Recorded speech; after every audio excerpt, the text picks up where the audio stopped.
Cronos was originally supposed to be called Vampires of the Grey Dawn and was written as early as 1984. However, there was a lot of reworking done and was filmed with the highest budget of a Mexican film at the time of $2 million.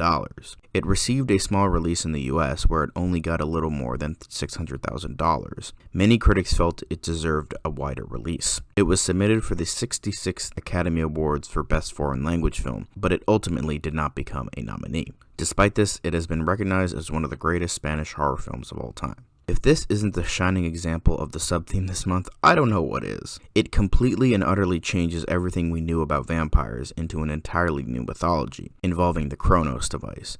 It still keeps the core concepts of vampirism. You get infected, you get stronger, faster, and more powerful, but you can't go out in sunlight and have an insatiable thirst for blood.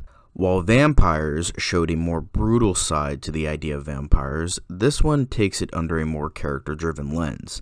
It doesn't sacrifice the more gothic roots and still keeps those intact, but it still sort of reminds me of the stylistic choices of Batman 89 and The Crow, where it was more neo-gothic, telling a modern story in a modern gothic setting. It doesn't quite reach those films as those were big blockbusters, but it does manage to have that in its setting and throughout many areas of the film.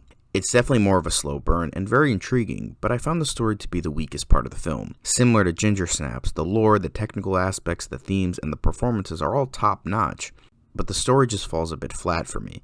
However, I think this film more so makes up for it than Ginger Snaps does because of exceptional talent behind and in front of the camera. Federico Lupi's performance is nothing short of fantastic, and despite doing some rather ridiculous and gross things throughout the film, I think he more than makes up for it with his layered and tragic performance. In terms of evolving lore, which is one of the best things about the film, is that vampirism happens through a specially made device which is never totally explained, which is purposeful. It seems as though you can only become a vampire through this device, and it's not something that can be gained by biting someone. I think that was a great way of evolving the mythology, making it technology-based in a way. While it hasn't aged spectacularly, and there are plenty of Del Toro films that are better than this one, this does show that Del Toro was a talented threat to be bargained with.